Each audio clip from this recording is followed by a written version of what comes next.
Funcionamiento de pantallas LCD versus pantallas plasma. Monitores LCD. Los monitores de LCD en la actualidad son sinónimo de calidad de imagen, una geometría perfecta, bajo consumo, y algo muy importante, como lo es su menor o casi nulo daño ocular que estos generan al no estar irradiando electrones constantemente hacia nuestro rostro. Los LCD difieren mucho del funcionamiento de los CRT, o Cathode Ray Tube, que como la mayoría sabe, constan a grandes rasgos de una pantalla recubierta en fósforo de 3 colores RGB rojo, verde y azul, y un cañón de electrones que los dispara constantemente formando un barrido horizontal. Es acá donde el fósforo se excita y se torna incandescente. Esto en conjunto a diferentes intensidades en los electrones generan una amplia gama de colores. Cabe aclarar que el barrido de la pantalla se realiza varias decenas de veces por segundo. Es por eso que, dadas las imperfecciones del ojo humano, se genera la sensación de que la pantalla, o todos sus píxeles, se iluminan al mismo tiempo. De todas formas, no nos vamos a adentrar en una explicación en profundidad del funcionamiento de los CRT, ya que el objetivo del informe es justamente su lógico reemplazo, denominado LCD, o Liquid Crystal Display. Gracias a la gente de Dell contamos con un monitor LCD de 17 pulgadas que desarmaremos íntegramente para explicar su funcionamiento interno. Una vez retirada la cubierta plástica, la unidad luce mucho más delgada. En las fotos, podemos apreciar tanto la pantalla LCD, como la botonera provista en el frente junto a un LED de operación, y un conector encargado de alimentar los circuitos. En el reverso, todavía disponemos de un chasis metálico muy firme pero que ya deja ver algunas conexiones, como la que nombramos recientemente, que alimentaba la circuitería de la botonera y un par de cables que salen desde la fuente de alimentación, y luego veremos hacia dónde conduce. En estas fotos podemos apreciar con más detenimiento cómo se distribuye la electricidad en este monitor, saliendo un par de cables hacia abajo para alimentar a la circuitería interna encargada de aplicar cambios de voltaje entre otras cosas, mientras que por la misma línea visual en el extremo opuesto nos encontramos con otros cables idénticos que seguramente alimentarán a los cátodos encargados de suministrarnos la tan preciada backlight. Más adelante comprobaremos si esas suposiciones son ciertas. La primera imagen corresponde a la unidad de frente pero sin el panel del cristal líquido con su respectiva circuitería. La plaqueta que observamos es la que contiene la fuente de alimentación de la unidad, y de ella proviene la energía que cada circuito necesita para trabajar. Tal es así que se observa el recorrido de los cables destinados a alimentar la botonera frontal, pero esta vez en su totalidad.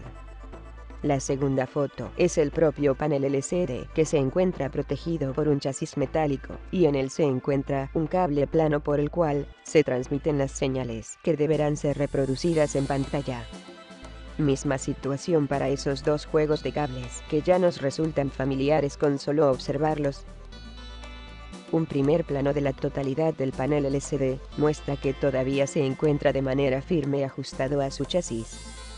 Más adelante proseguiremos con el desarme del mismo.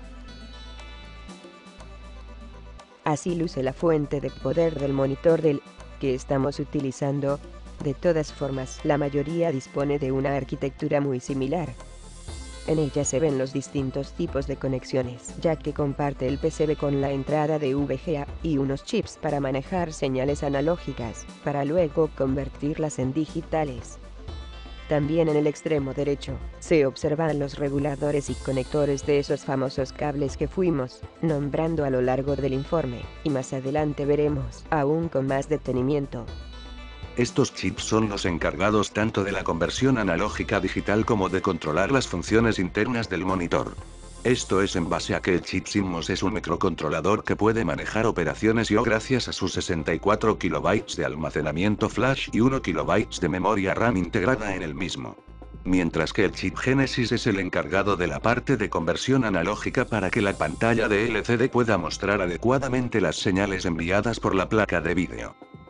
Ahora sí disponemos de una mejor vista de la conexión de los cátodos incorporados en el marco de la unidad, junto al cable plano que se conecta al PCB que vimos previamente, en el cual se encuentra la fuente poder, los conversores y los reguladores de voltaje.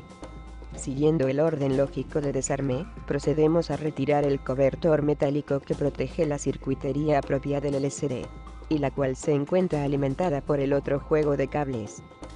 En ella se destacan los contactos y salidas de cables planos por los cuales circulan pulsos eléctricos para poder lograr el pasaje de moléculas de un estado a otro, siendo el chip LP de 91821A encargado del correcto cumplimiento de esto. Como comenté antes, el panel LCD se encuentra unido al chasis mediante cables planos que luego retiraremos. Mientras que en la segunda foto ya se aprecia algo revelador, y esto es que si agudizamos el ojo podemos apreciar los píxeles incluidos en el panel en todo su esplendor. Lo que vemos en estas fotos, aunque les parezca extraño, es gran parte del mecanismo difusor del LCD, y consta de 3 capas finas de plástico de distinta reflectividad que van colocadas una encima de la otra. La reflectividad de la cual hablaba puede ser corroborada en base a cómo algunas reflejan gran cantidad de luz, mientras que otras no. Estas capas van montadas en lo que vamos a ver a continuación. Esta especie de acrílico especialmente tratado es casi la totalidad del mecanismo de difusión de la luz proveniente por los cátodos. Digo casi la totalidad, porque como vimos antes, es ayudado por esas finas capas plásticas de distintas graduaciones reflectivas. Debajo del medio de difusión visto con anterioridad se encuentra otra capa plástica, aunque un tanto más gruesa que las anteriores que hemos visto, y su objetivo es evitar que la luz emitida por los cátodos se filtre fuera de la unidad resplandeciendo por detrás del monitor, logrando no solo iluminar gran parte de la habitación sino también generando una muy pobre iluminación del display, situación que justamente queremos evitar a toda costa. Y para ir finalizando, nada mejor que un primer plano de los cátodos, en este caso dos encargados de brindar lo que sería la luz de fondo, o comúnmente llamado backlight. Cabe aclarar también que cualquier falla en el sistema difusor generaría el tan temido backlight bleeding, aunque como comenté en un principio, esto es algo que cada vez se vuelve menos frecuente, y se encuentra casi erradicado en casi la totalidad de pantallas LCD actuales. Funcionamiento de monitores de pantalla plasma.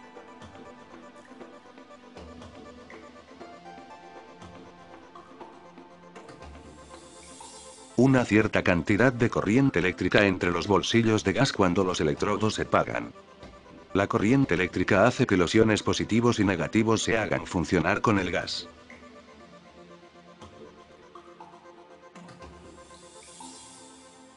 La colisión de iones excitados unos con otros, viajan hacia sus electrodos cobrados.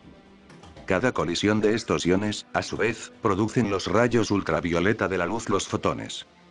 Los fotones creados, o los rayos de luz, va a reaccionar con el material de recubrimiento de color fósforo, la subcuenta de píxeles. La subcontratación de píxeles emitirá diferentes cantidades de rojo, azul, verde o luz. Y así es como funcionan los monitores plasma. Tabla de características entre estos dos tipos de monitores.